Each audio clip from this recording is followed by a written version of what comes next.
Estão me ouvindo? Bom dia, professora. Bom dia, estão me ouvindo. Então vamos lá, hoje nós vamos dar continuidade à aula da semana passada, onde a gente iniciou o processo de elaboração de documentos, né, dentro da área jurídica. Então hoje a gente vai estar dando a continuidade. É importante lembrar que a resolução atual, a resolução vigente que fala sobre os nossos documentos, né, é a CFP 06 de 2019, então é o que a gente está utilizando para a aula de hoje enquanto embasamento na elaboração dos nossos documentos, ok?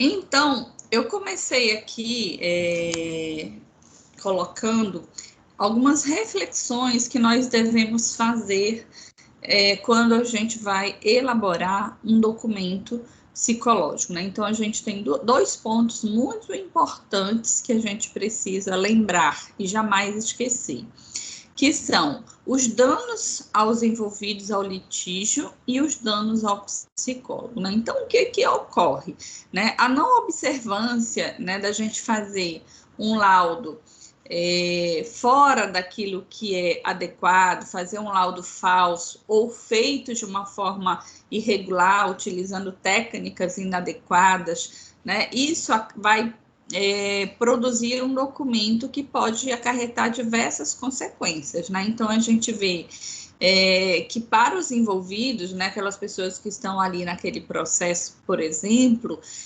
a gente pode proporcionar um prejuízo na vida dela irreparável, né, de acordo com esse laudo que esse documento que a gente venha a produzir.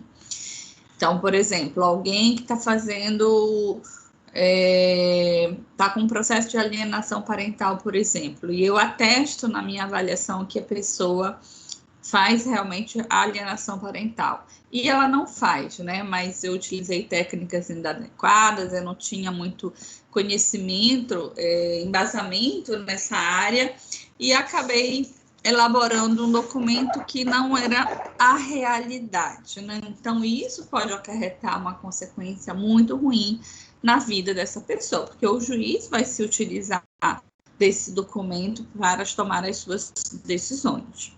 E para nós mesmos, enquanto psicólogo, né? Então, a gente corre o risco de ser denunciado, penalizado, perder o nosso direito de exercer a profissão, né? Então, a gente sabe que a gente pode receber desde uma advertência até uma cassação do nosso diploma. Então, a gente precisa ter muito cuidado toda vez que a gente vai elaborar um documento, tá? Tanto pensando na pessoa, quanto pensando em nós mesmos enquanto profissionais. São cuidados que a gente precisa sempre estar lembrando e jamais esquecer. O artigo 11, né, da Resolução 06 de 2019, ela coloca o seguinte, né, com relação ao relatório psicológico. Então, na nossa aula de hoje, né, a gente vai falar exclusivamente do relatório e do laudo, tá? Que são documentos que, em geral, é os que a gente utiliza dentro da área jurídica. Então, o que é o relatório, né? O relatório, ele consiste em um documento que, por meio de uma exposição escrita, descritiva e circunstanciada, considera os condicionantes históricos e sociais da pessoa, grupo ou instituição atendida, podendo também ter caráter informativo. Visa a comunicar a atuação profissional do psicólogo em diferentes processos de trabalho já desenvolvidos ou em desenvolvimento, podendo gerar orientações, recomendações, encaminhamentos e intervenções pertinentes à situação descrita no documento, não tendo como finalidade produzir um diagnóstico, tá? Então, dentro de um relatório psicológico, nós vamos relatar um trabalho, a gente vai fazer uma orientação, a gente faz uma recomendação ou encaminhamento. Na verdade, a gente descreve, a gente relata algo, né, daquilo que a gente observou. A gente faz uma exposição, tanto descritiva, né, uma exposição escrita, né, onde a gente avalia desde o condicionante histórico, né, ou seja, desde da história passada ali daquele sujeito que está sendo avaliado, quanto às suas questões sociais, ok? E o que a gente precisa entender, a diferença básica entre um relatório psicológico e um laudo é porque o relatório nós não fazemos diagnóstico, tá? Então, se eu no meu documento, a finalidade é produzir ali um diagnóstico, então não é um relatório que eu vou fazer, vai ser um laudo, ok? Essa é a diferença básica que nós precisamos ter, né? Quando decidir fazer um relatório e quando decidir fazer um laudo. Então, se for diagnóstico que estiverem me solicitando, eu já sei que eu não vou fazer um relatório, eu vou fazer um laudo, ok? O artigo 12 dessa resolução, né, da elaboração dos documentos 06 de 2019, também coloca o relatório multiprofissional. O relatório multiprofissional é quando nós vamos produzir um documento em conjunto com outro profissional. Então, por exemplo, eu dentro da área jurídica vou produzir um relatório de uma visita que eu estou fazendo em conjunto com os assistentes sociais, por exemplo. Então, aí não será um relatório psicológico, já que eu vou estar fazendo com um profissional de uma outra área. Eu vou fazer um relatório multiprofissional, ok? Então, o relatório multiprofissional é resultante da atuação do psicólogo em contexto multiprofissional, podendo ser produzido em conjunto com profissionais de outras áreas, preservando-se a autonomia e a ética profissional dos envolvidos. Ao psicólogo deve observar as mesmas características do relatório psicológico nos termos do artigo 11, as informações para o cumprimento dos objetivos da atuação profissional devem ser registradas no relatório, em conformidade com o que institui o Código de Ética do psicólogo em relação ao sigilo, tá? Então, nós vamos colocar ali informações, né, que sejam necessárias para responder a demanda, mas a gente vai ter ali o cuidado, né, com relação às questões do sigilo, já que a gente vai estar elaborando um documento com um outro profissional. Então, nós temos aí relatório psicológico, nós temos relatório multiprofissional e nós temos o laudo psicológico, tá? A diferença aqui entre o relatório multiprofissional e o relatório psicológico é que no relatório profissional não vai ter só o meu relato, né? Vai ter também o relato do outro profissional. Então, vai ter um espaço onde o outro profissional vai fazer as considerações com relação à observação da profissão dele, ok? Então, se é um assistente social, vai, por exemplo, ter lá as questões sociais avaliadas e analisadas. O artigo 13º, ele já fala com relação ao laudo psicológico. Ele coloca o seguinte: o laudo psicológico é resultado de um processo de avaliação psicológica com finalidade de subsidiar decisões relacionadas ao contexto em que surgiu a demanda. Apresenta informações técnicas e científicas dos fenômenos psicológicos, considerando os condicionantes históricos e sociais da pessoa, grupo ou instituição atendida. Então, aqui, a diferença básica é que eu já sei, né, que é um documento que vai produzir um diagnóstico e é um documento que vai, então, auxiliar no subsídio, né, das decisões do juiz, ok? Então, eu estou realizando um atendimento, né? Por exemplo, eu fiz a realização de uma pessoa, fiz uma avaliação, um atendimento lá dentro do tribunal, e eu preciso encaminhar essa pessoa para fazer uma psicoterapia, né? Eu identifiquei que há essa necessidade. Então, para eu fazer este encaminhamento, eu, por exemplo, posso fazer um relatório psicológico, onde eu relato o trabalho que eu desenvolvi, como eu desenvolvi, e pelo que é que eu estou encaminhando, qual é a minha ideia, qual é a minha sugestão, qual é a minha... o que eu penso, né, em termos da avaliação que eu fiz, para identificar a necessidade, por exemplo, dessa pessoa fazer psicoterapia. Então, eu me utilizo de um relatório para fazer esse encaminhamento, ok? Não é um laudo. Agora, o juiz está me solicitando uma avaliação para ele identificar algum ponto, né, para ele tomar a decisão dele, eu já sei que ele está precisando de um laudo, tá? E daí, em cima dessa demanda, então eu vou estarei desenvolvendo a minha avaliação, a forma com que eu vou avaliar aquilo que está sendo demandado, ok?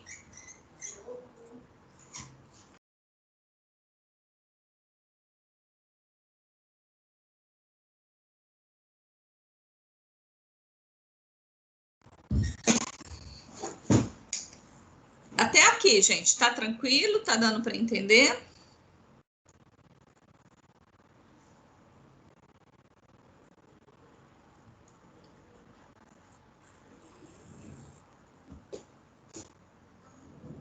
Sim, professora. Ok.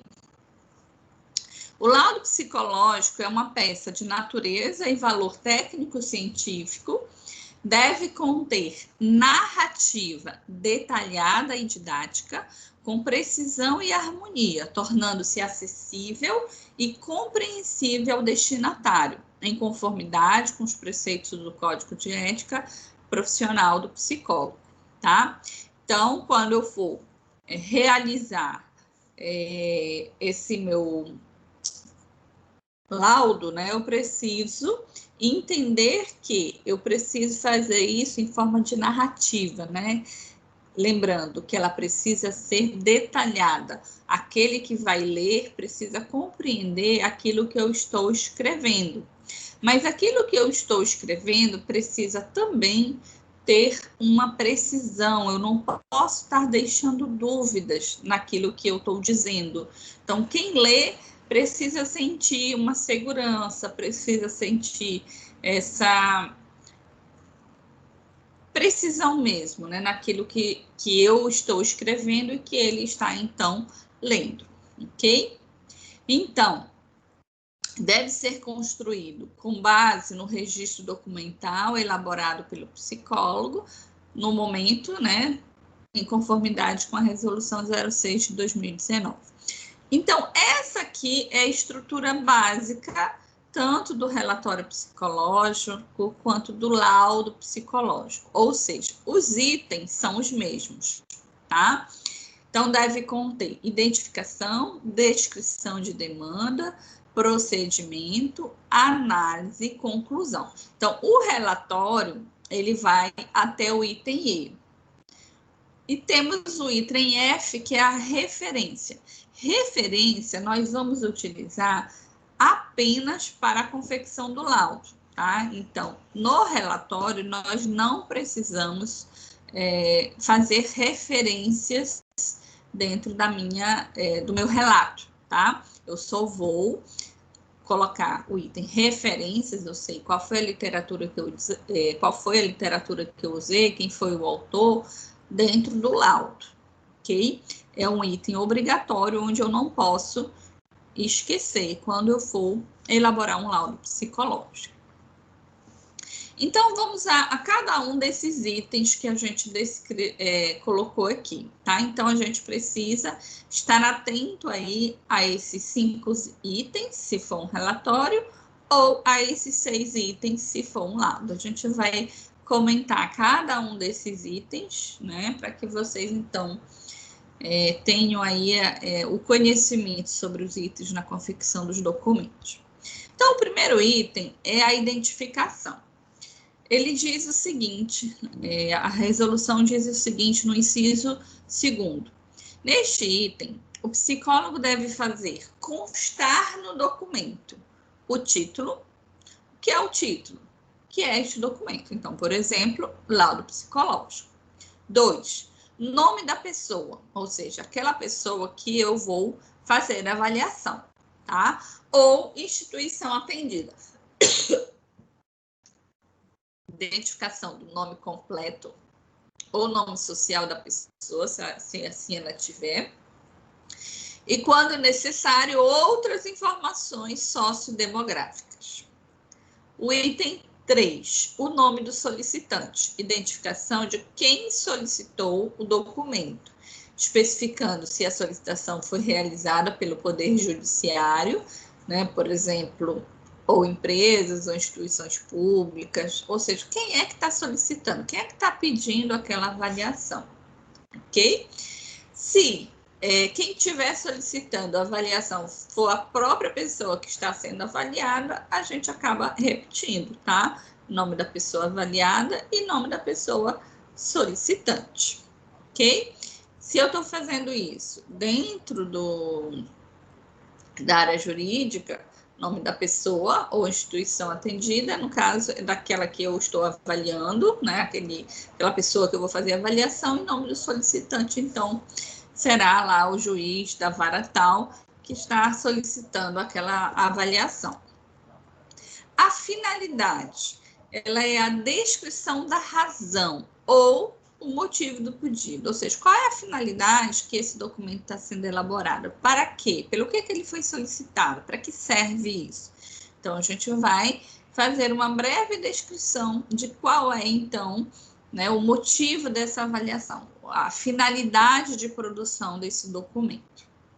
E o nome do autor, né? Então, a gente coloca o nosso nome completo, o número do nosso CRP, tá? Então, aqui é a identificação de quem elaborou o documento, quem fez, no caso, o meu nome completo e o meu CRP, ok?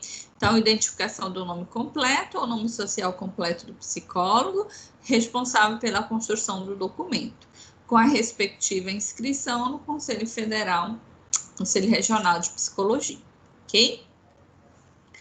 Eu coloquei aqui um exemplozinho para vocês perceberem como pode ser. Esse exemplo é um exemplo que eu retirei da internet, tá? Então, a gente não pode utilizar, né, uma avaliação mesmo realizada para estar expondo. Então, eu mesmo meio que fiz algo meio que fictício, só para vocês compreenderem melhor, ok?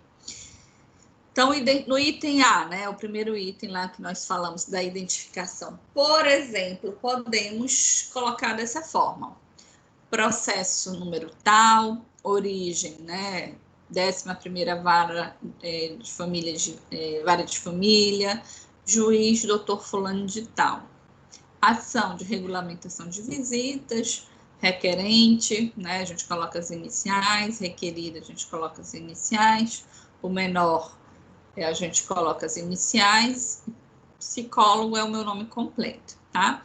Então, requerente menor, por exemplo, é aquele que está sendo avaliado, objeto-alvo do processo. Requerida, por exemplo, é a mãe, né, que está dando entrada ali no processo, e requerente, por exemplo, pode ser aquele pai, né, onde essa mãe está solicitando algo para este pai, ok? Descrição da demanda. Inciso 3º. Neste item, o psicólogo autor do documento, ele deve descrever as informações sobre o que motivou a busca pelo processo de trabalho prestado, indicando quem forneceu as informações e as demandas que levaram à solicitação do documento.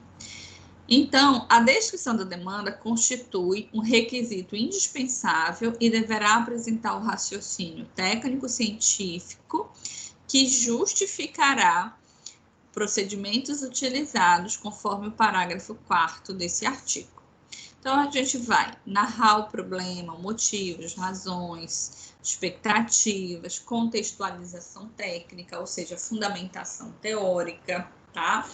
Então, na descrição da demanda, a gente vai fazer um breve relato de qual é a demanda, né? O que está sendo demandado naquela avaliação. Então, a gente vai fazer uma contextualização, né? Ou seja, colocar ali os motivos, colocar ali as razões daquele processo.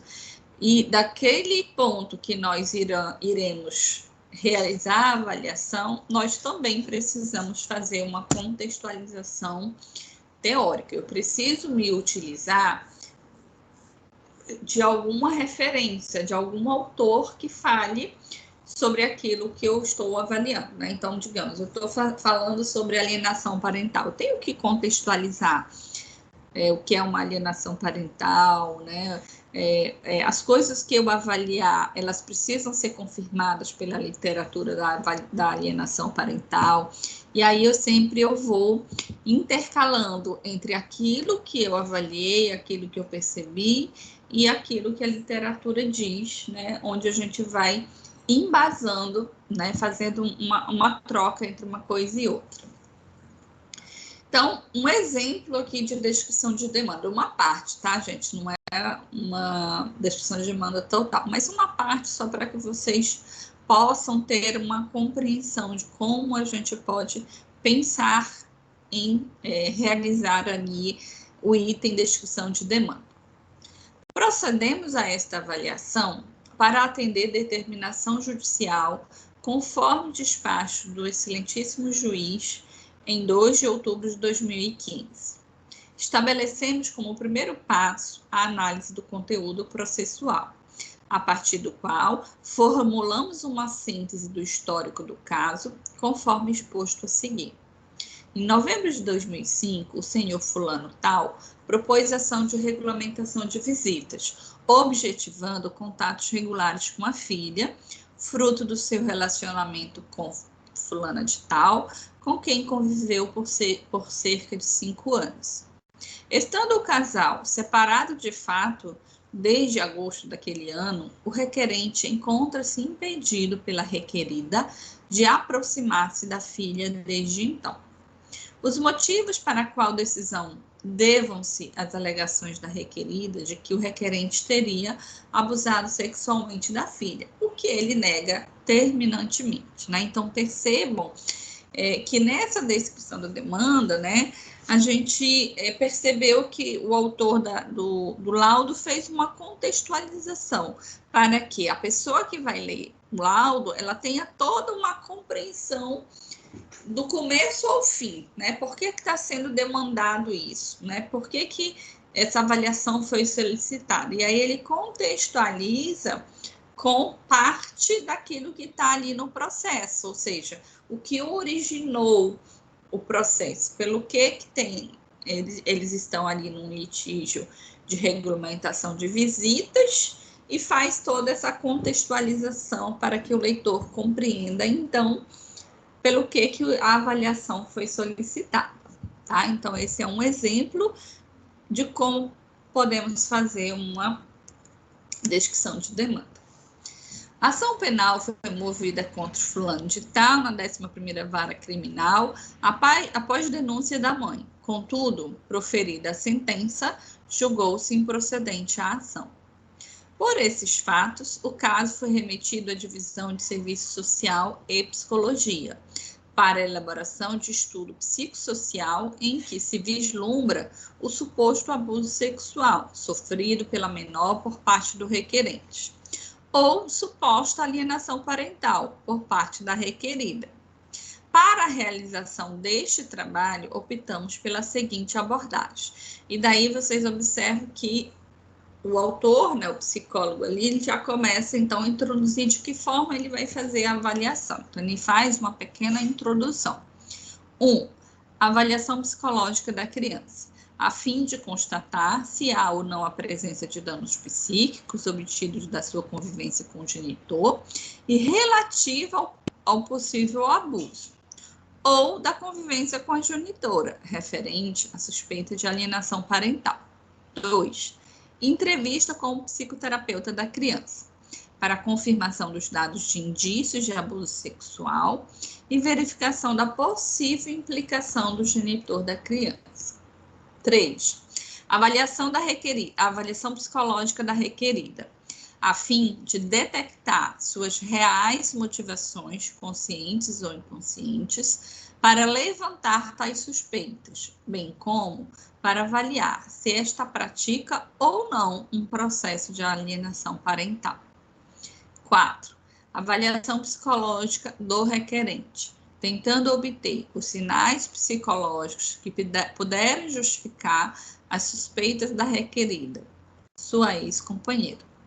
5. Avaliação da interação familiar, o tipo de ambiente oferecido à criança, visando obter dados do contexto familiar e social da criança e outros mecanismos do funcionamento familiar que possam ter facilitado a ocorrência da situação do abuso, se este de fato houve. Então, percebam, né, que vai estar sempre tendo todo o cuidado, né? Então, aquilo que o autor, no caso, o psicólogo, entende que o leitor possa não compreender, ele sempre vai explicando, colocando em parênteses, esclarecendo, né?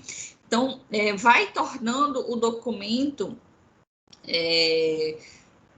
coeso, né, coerente, mas também com uma simplicidade, né, no sentido de se tornar ali compreensível ao leitor, que o leitor não saia com dúvida, ele compreenda aquilo que o psicólogo está desenvolvendo enquanto raciocínio técnico, né, e científico na elaboração do documento. Professora Juliana? Oi, Sandra. Bom dia. Por favor, me tire uma dúvida. Nessa narrativa, porque a senhora falou que o texto é tipo narrativa e não dissertativo, né? Uhum. Aí eu estou vendo que aqui a senhora colocou item 3, 4, 5. Na narrativa, nós precisamos colocar esses itens bem desenvolvidos, pontuados ou não? Eles podem estar inseridos ao texto? Pode estar inserido, né? Eu, particularmente, gosto muito das coisas pontuadas porque acaba ficando mais claras na hora do entendimento, tá? Mas o profissional, ele tem total liberdade para elaborar o documento de acordo com o que ele entender que é o mais adequado. O que ele não pode deixar de colocar é os itens. Então, por exemplo, qual é o item aqui? É descrição de demanda. Então, este item precisa estar desta forma, descrição de demanda. Agora, a forma que você vai redigir a descrição de demanda, ela é livre, você que escolhe, tá? Então, o outro item é identificação. Identificação, ela precisa estar com este nome, identificação. Mas a forma que você vai colocar a identificação, né, a gente já sabe que é o nome completo, né? Mas eu posso esmiuçar, então isso aqui também é livre, entendeu? O que a gente não pode mudar são os itens, mas a forma que eu vou desenvolver a minha narrativa, isso aí é livre, tá? Ok, obrigada. O outro item é o item procedimento, que deve estar com este nomezinho, tá, gente? Procedimento. Inciso 4º, né, da resolução diz o seguinte: neste item, o psicólogo autor do laudo deve apresentar o raciocínio técnico-científico que justifica o processo de trabalho realizado pelo psicólogo e os recursos técnicos-científicos utilizados no processo de avaliação psicológica, especificando o referencial teórico, metodológico que fundamentou suas análises, interpretações e conclusões. 1.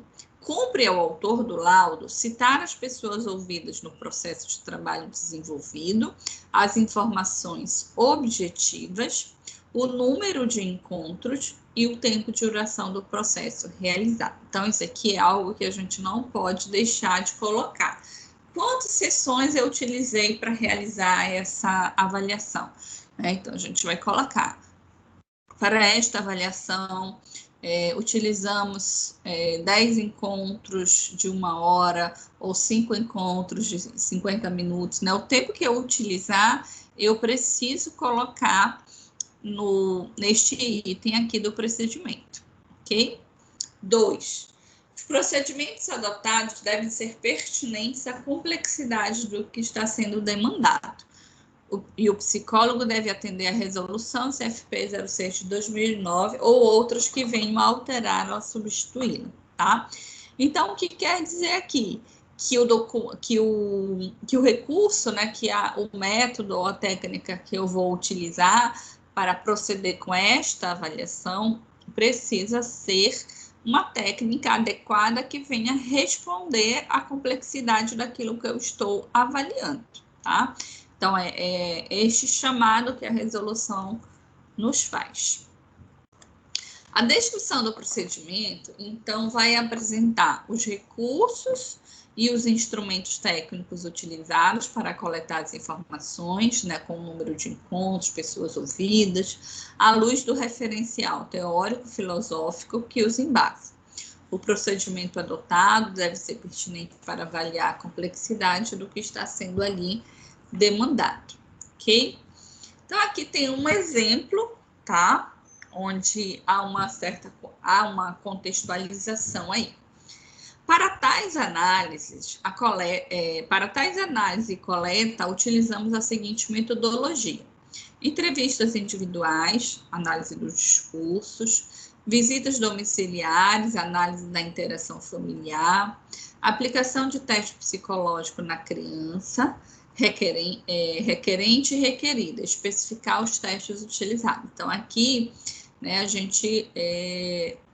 se a gente tivesse elaborando do lado, a gente não poderia esquecer de colocar aqui também quais foram os testes utilizados para avaliar a criança, quais foram os testes utilizados para avaliar o requerente e para avaliar a requerida, ok? Em 4 encontros de 1 hora. Visita institucional ao CAISCA, né? Aí ele especifica, ok?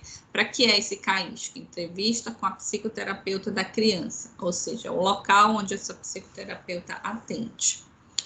As entrevistas com os genitores, a criança e a avó materna, bem como a aplicação dos testes psicológicos, se deram na sala de atendimento da Divisão de Serviço Social e Psicologia, o DSSP, Fórum do desembargador Sarney Costa. E quando da nossa visita à residência do requerente, entrevistamos a avó paterna da criança. Visitação à instituição CAISCA, Centro de Atenção Integral à Saúde da Criança e do Adolescente, onde entrevistamos a psicóloga da menina, que a acompanha desde a ocorrência do fato. Em razão desta entrevista, colhemos o documento anexo a este relatório, ofício tal, emitido pelo Centro de Perícias Oficiais, quando do encaminhamento da menor para atendimento no CAISCA. Passemos aos relatos das partes e a apresentação dos resultados, né? Então, vejam aí que o autor fez toda uma contextualização, né, de tudo que ele fez com relação ao passo a passo de como ele realizou a avaliação psicológica, tá? Então, isso deixa, né, claro a essa pessoa que vai ler o documento. Depois, o 4º item é o item da análise, onde ele diz o seguinte, né, a nossa resolução diz o seguinte no inciso 5º. Nesta parte do documento, o psicólogo deve fazer uma exposição descritiva, metódica, objetiva e coerente com os dados colhidos, e situações relacionadas à demanda em sua complexidade, considerando a natureza dinâmica, não definitiva e não cristalizada do seu objeto de estudo. Então, nessa parte da análise, gente, a gente não pode esquecer de colocar o caráter circunstancial de uma avaliação psicológica. Então, o que a gente avalia é aquilo que a gente está observando neste momento. No momento a pessoa apresenta, no momento a pessoa denota, no momento, né? Então, a gente não vai dizer a pessoa é, ou a pessoa, né? Nada definitivo, né? Nada cristalizado no sentido que é uma avaliação que a pessoa está ali para sempre, né? Então, a gente precisa, no momento da gente fazer a nossa análise, né? Não esquecer dessa questão. E a gente precisa ter o cuidado aí na hora de fazer a descrição, na hora de fazer aquilo que a gente vai escrever, ok?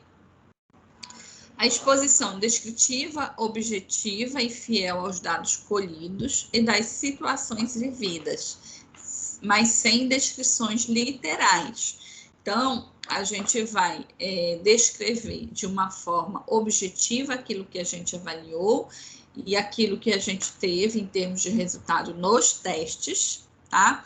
Mas a gente não vai descrever coisas na íntegra, né? Então, fulano, digamos que alguém, um dos genitores falou alguma coisa, eu não vou colocar o que ele disse, né? Eu não vou descrever, mas eu posso colocar aquilo que eu observei, aquilo que eu analisei, ok?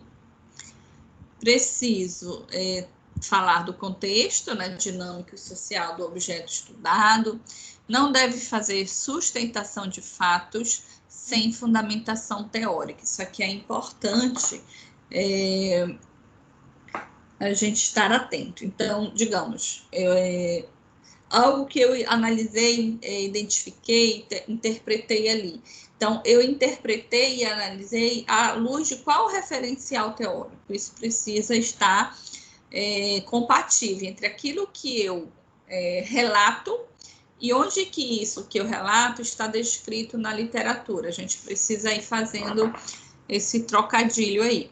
Então, dentro, por exemplo, no teste também, né? O teste ele vai me dar um resultado, esse teste ele tem um embasamento teórico daquele resultado, daquilo que ele está avaliando, aquele item, né, que o teste avalia. A gente precisa também se utilizar daquele referencial que o teste ele foi criado, tá? Então a gente precisa ter aí esses cuidados.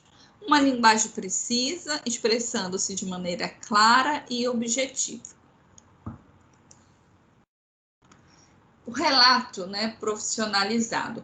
O nosso código de ética, né, deve respeitar, diz o seguinte, deve-se respeitar a fundamentação teórica que sustenta o instrumental técnico utilizado, bem como os princípios éticos e as questões relativas ao sigilo das informações. Somente deve ser relatado o que for necessário para o esclarecimento do encaminhamento ou esclarecimento ao juiz, tá? Então, isso nós temos descrito no nosso código de ética, né, quando a gente vai fazer um relato profissionalizado e novamente confirmado dentro da resolução que fala da elaboração dos nossos documentos, ok? Então, um exemplo de uma parte, tá, do item análise, para a gente ter uma ideia de como assim, professora, esse item análise. Então, da entrevista com a requerida. A requerida é solteira, auxiliar de enfermagem, tem como única filha a menor tal. Entrevistas individuais. Aí ela colocou, o autor colocou a análise dos discursos. A requerida demonstrou no momento irritabilidade, autoestima negativa e mágoa em relação ao seu ex-companheiro devido à separação. Procedeu-se à aplicação dos testes buscando a investigação dos campos de percepção familiar, personalidade e inteligência. E aí ele descreve, no teste de percepção familiar, demonstrou desarmonia familiar, insegurança, sentimento de inferioridade, foi observado o distanciamento entre os familiares, rejeição e desvalorização dos membros. No interrogatório, os conteúdos apresentados demonstram relações familiares abaladas. A avaliação de personalidade foi realizada através da observação e da aplicação dos testes, e aí descreve, né, o teste de apercepção temática, roxa, casa, árvore e pessoa, né, os principais traços encontrados foram imaturidade, autoestima negativa, ambivalência de comportamento, oscilação de humor, insegurança.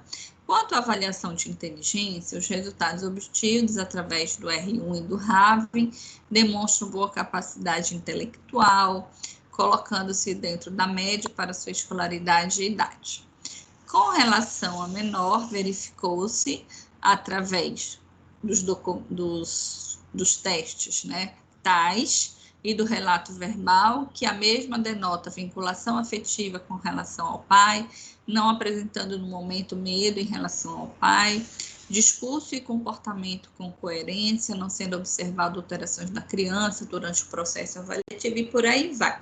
Então, por exemplo, aqui está faltando uma fundamentação teórica, né? Então, se a gente pega essa parte aqui, olha, com relação à menor, verificou-se através dos testes tais, né, e do relato verbal, que a mesma denota vinculação afetiva com relação ao pai, não apresentando no momento medo com relação ao pai. Então, aqui ela poderia, né, o autor do documento poderia ter feito uma fundamentação teórica, né? Então, o que diz a literatura sobre as pessoas que são abusadas sexualmente, né? Ela apresenta medo, então aqui seria um momento, por exemplo, de fazer o trocadilho com a literatura, e aqui não foi feito, tá? Então é um exemplo onde a gente vai embasando entre aquilo que eu avaliei, entre aquilo que eu tive em termos de resultado no teste, e aquilo que a literatura diz sobre aquele item, né? E aí a gente consegue ir dando uma fundamentação teórica naquilo que a gente está escrevendo, ok? Deu para compreender, gente? Até aqui tá tranquilo?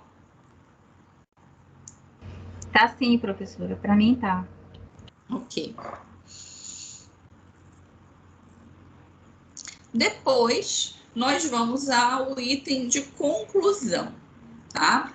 Então, no inciso 6º, né, da resolução CFP 06 de 2019, diz o seguinte: neste item, o psicólogo, autor do laudo, deve descrever suas conclusões a partir do que foi relatado na análise, considerando a natureza dinâmica e não cristalizada do seu objeto de estudo, tá? Então, aqui é o fechamento do documento. O psicólogo, ele deve, então, fazer a sua conclusão. O que ele, né, em termos da sua análise, né, em termos do trabalho que ele realizou, né, o que ele, então, faz em termos de fechamento, né, qual é a hipótese dele? Tem abuso sexual, não tem abuso sexual, tem alienação parental, não tem alienação parental, justamente para não deixar a dúvida daquilo que foi avaliado, né? Uma das críticas que nós recebíamos muito, né, quando a gente não tinha esse modelo aqui, era justamente que os laudos psicológicos, eles os psicólogos, eles acabavam não se posicionando, né? Então, não fechava, né? Eles a impressão que dava é como se tivesse medo de dizer o que avaliou, né? Tem ou não tem? É ou não é? Né? Era mais ou menos isso. Então, deixava sempre muito em aberto as avaliações, né? Então, uma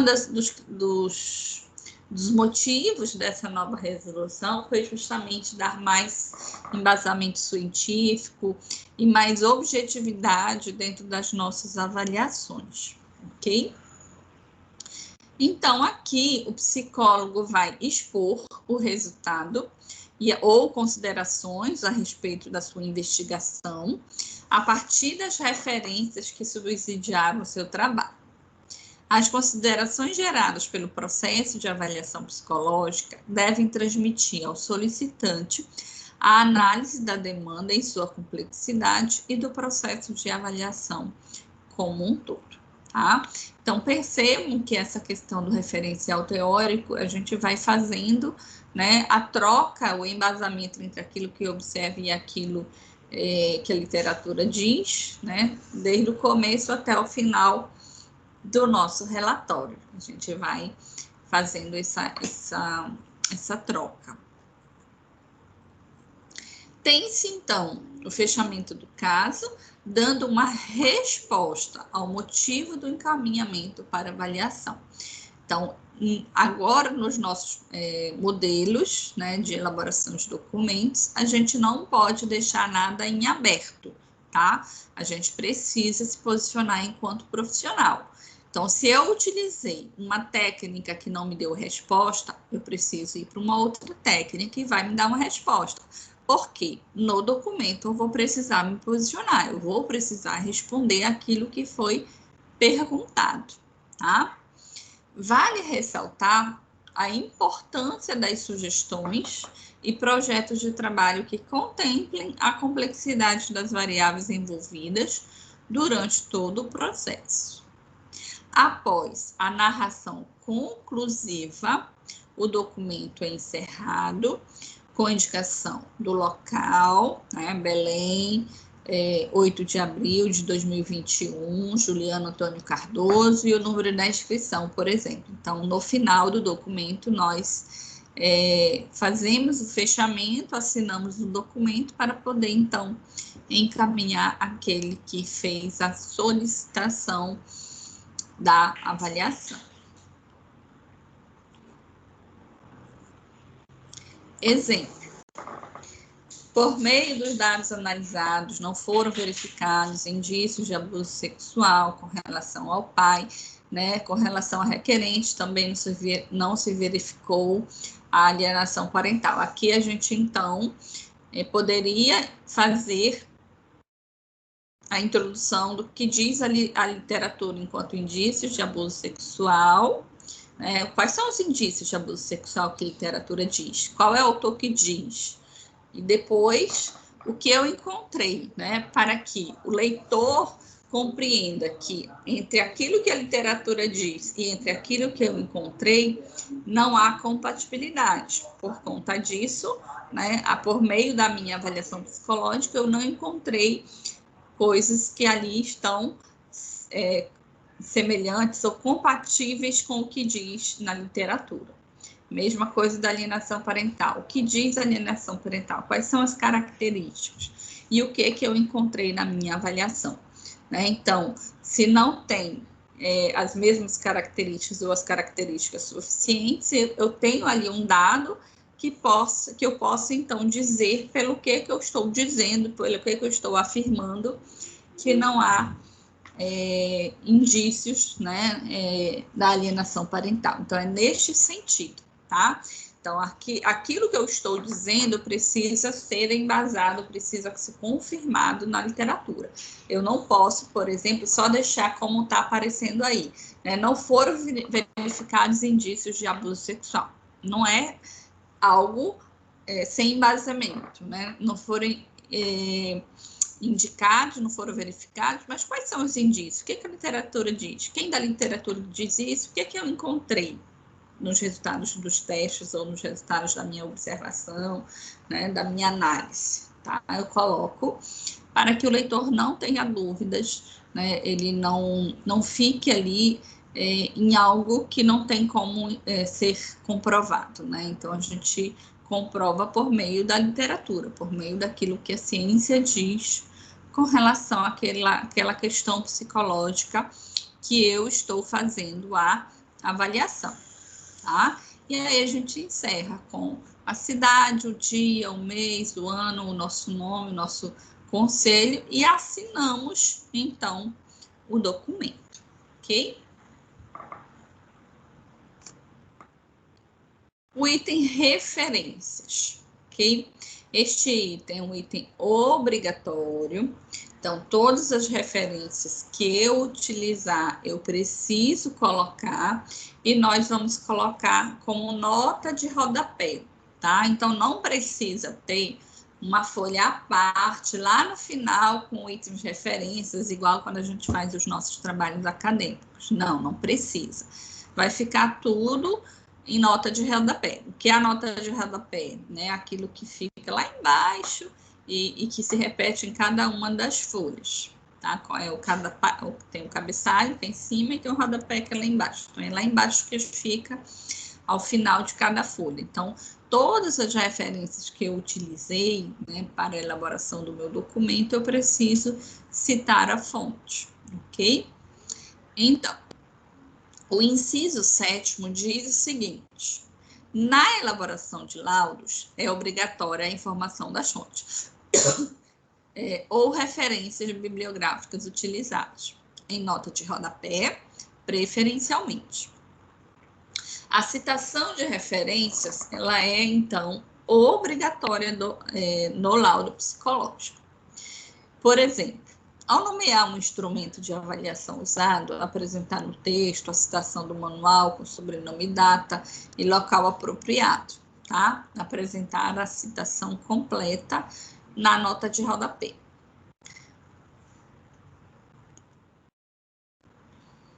Bom, vamos lembrar novamente com relação à validade dos documentos, né? Então, a gente deve considerar a legislação vigente, nos casos já definidos, né?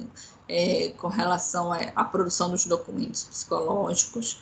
Não havendo definição legal, o psicólogo, onde for possível, indicará o prazo de validade do documento emitido em função das características avaliadas, das informações obtidas e dos objetivos da avaliação.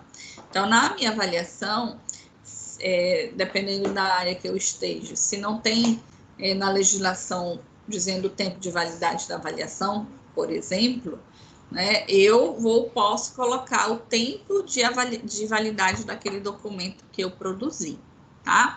Então, por exemplo, eu posso colocar: esta avaliação tem validade de 6 meses, né? Essa avaliação tem validade de 1 ano. Em geral, eu particularmente, né, não dou mais do que 1 ano de prazo de validade para uma avaliação.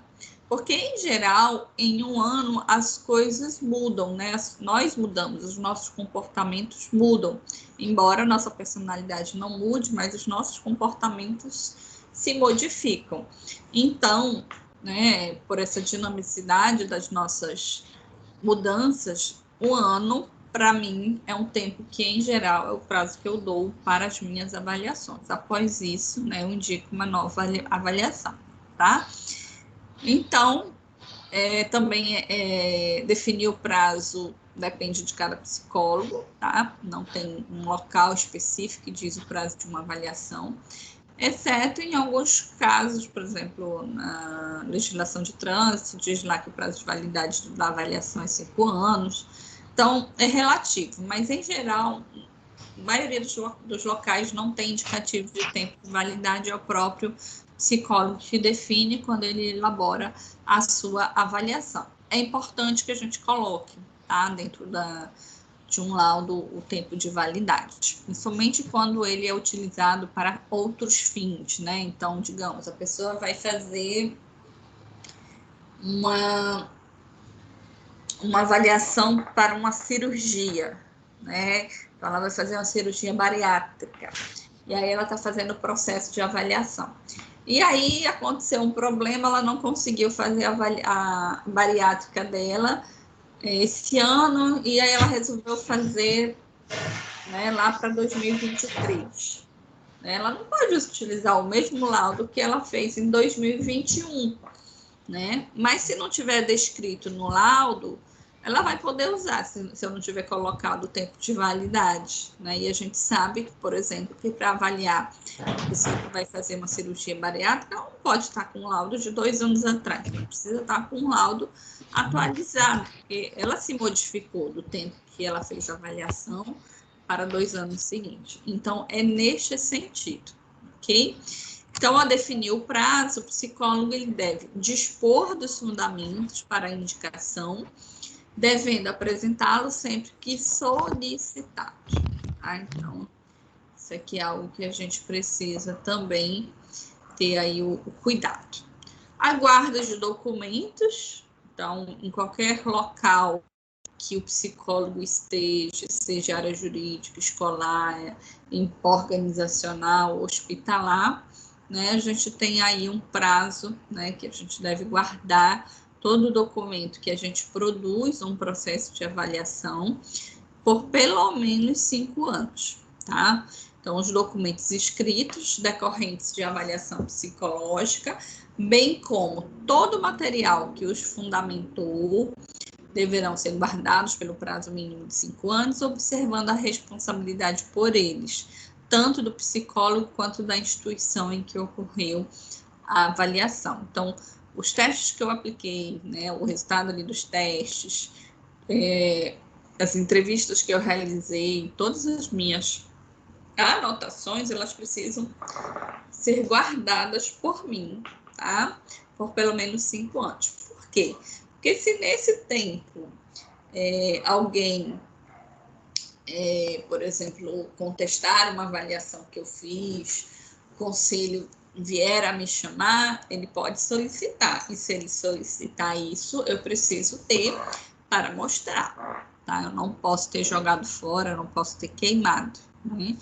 E se eu trabalho numa instituição, mesma coisa, deve ficar guardado na instituição por mim, que sou psicólogo. Quando eu sair, eu preciso passar para o outro psicólogo que venha a assumir, né? Eu não posso deixar para qualquer pessoa ter acesso e nem deixar isso com qualquer pessoa, né? Precisa ter aí o cuidado com relação ao sigilo daquelas informações que nós tivemos acesso para produzir aquele documento ali, ok? Muito bem. Agora, eu já vou explicar para vocês a nossa atividade da segunda verificação. Eu já vou passar para que depois vocês não fiquem naquela agonia de muito trabalho ao mesmo tempo, nem em cima da hora. Então, eu vou passar com antecedência, tá? 2020 não, é 2021. Deixa eu só. É 2020, mas é 2021. Deixa eu alterar aqui, acho que é melhor. Não, depois vocês podem se confundir. Deixa eu trocar aqui o slide.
Vamos lá. Então, a atividade da segunda verificação será a produção fictícia de um relatório ou de um laudo psicológico. Você vai escolher o que você vai treinar, o que você quer fazer, ok? Vocês podem fazer de forma individual ou em dupla, fica a critério de vocês, ok? Mas não mais que isso. Por quê? Porque o objetivo da atividade é justamente fazer com que vocês comecem a fazer um treino de escrita, tá? Então, se vocês fizerem em equipe, acaba não tendo este treino, tá? Então, individualmente ou em dupla, a gente consegue fazer esse treino, você consegue dialogar com seu parceiro, com seu colega ali que está da sua dupla. Então, acaba realmente sendo um treino, que é o objetivo dessa avaliação, é um treino, ok? Então, vocês vão fazer essa avaliação e vão enviar para o meu e-mail até o dia 22 de abril.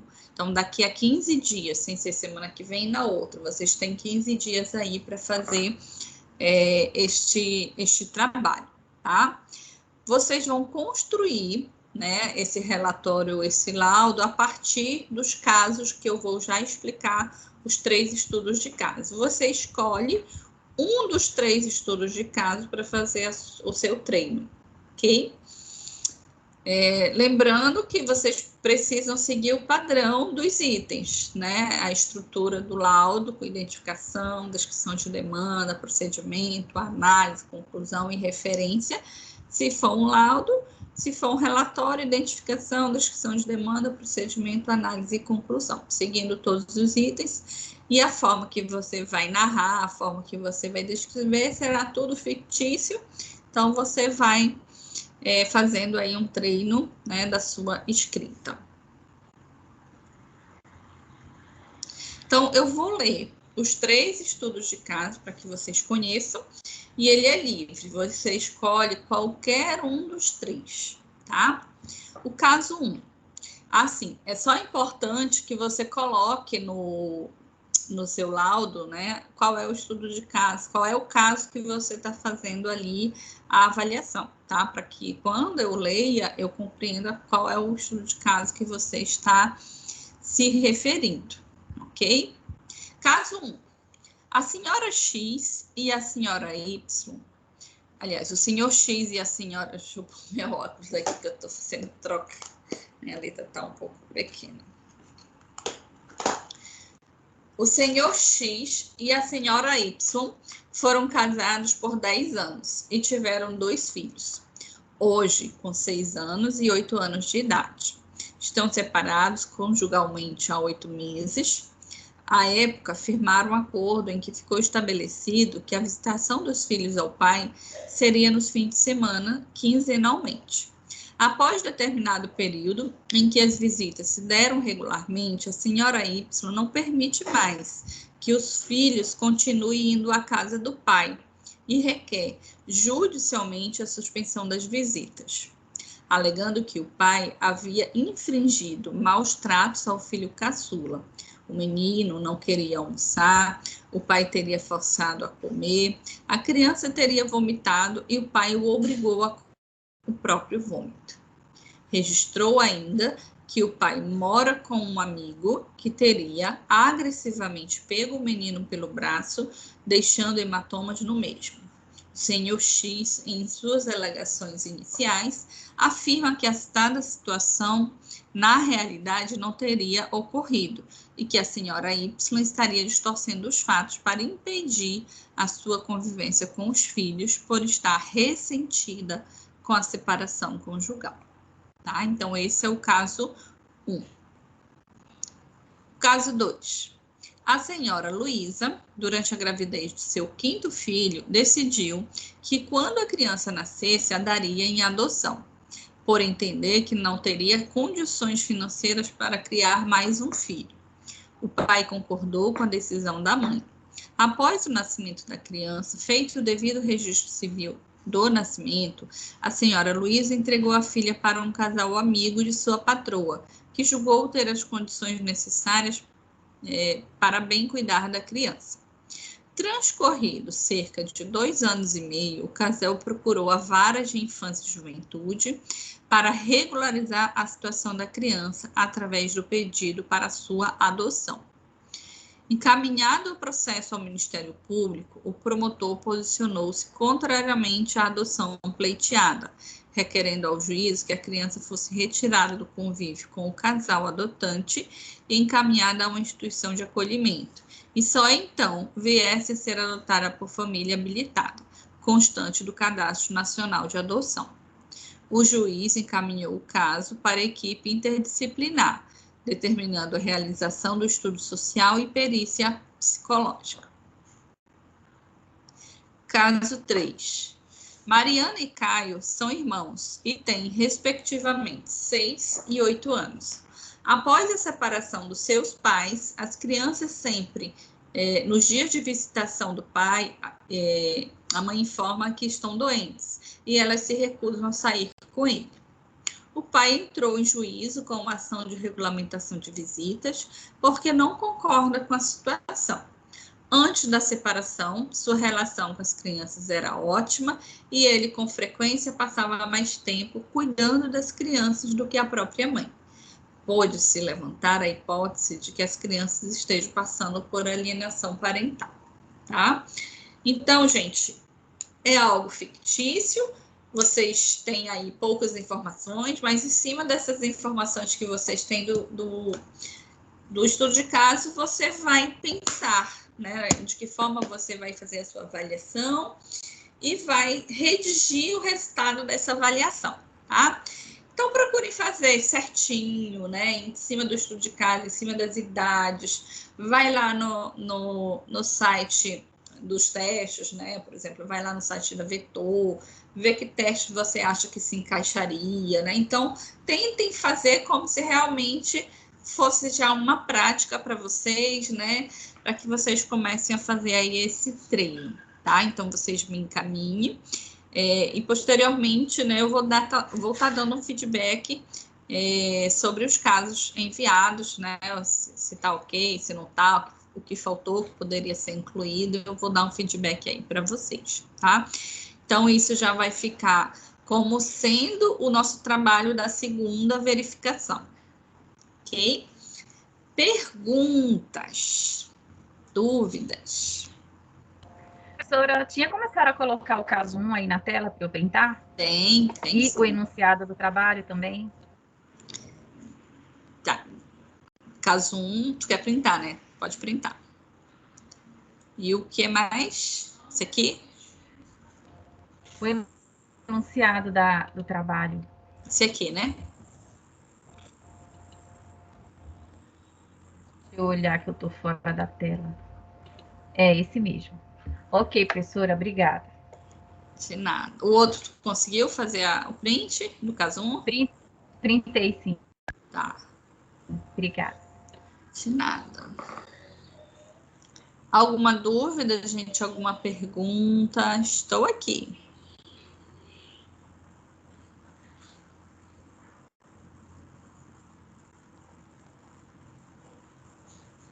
Não? Tranquilo?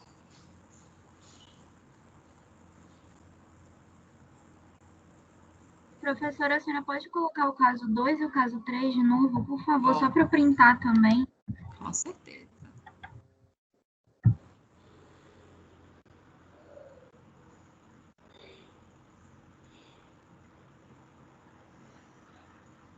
No caso, é para a gente fazer como a gente faria, digamos, essa avaliação, seria isso? Mas não é o método que a gente tirou. Você vai redigir mesmo, como se você tivesse feito, tá? Então, o que a gente viu aí, Adriane, hoje, né, todos aqueles itens, identificação, descrição de demanda, então é como se você fizesse a avaliação e redigisse o resultado da sua avaliação. É um treino de elaboração do laudo, tá? Não é só dizer como você faria, e sim a prática mesmo de aplicar, né, de forma fictícia, claro, ninguém vai aplicar nenhum teste, e redigir o seu laudo, o resultado, né? Então, você vai começar a pensar, fazer esse trocadilho entre, digamos, se você escolheu aqui o caso 3, né, da alienação parental. Então, você vai ter que ir lá na literatura da alienação parental, né, e fazendo o trocadilho daquilo que você teve no resultado do teste, aquilo que diz a literatura, e fazendo toda a descrição do seu documento, né, toda a narrativa. É o treino, né, do laudo, tá? Ou treino do relatório. Mas eu aconselho a vocês fazerem um laudo. Eu acho que se é treino, é melhor a gente ir para aquilo que provavelmente é o que mais a gente vai utilizar, é a questão do laudo.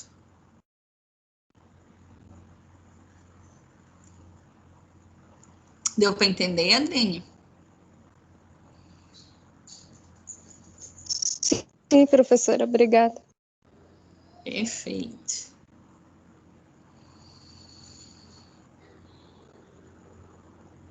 Então, é isso, gente, a nossa aula de hoje, né? Então, na próxima terça, a gente dá continuidade, tá?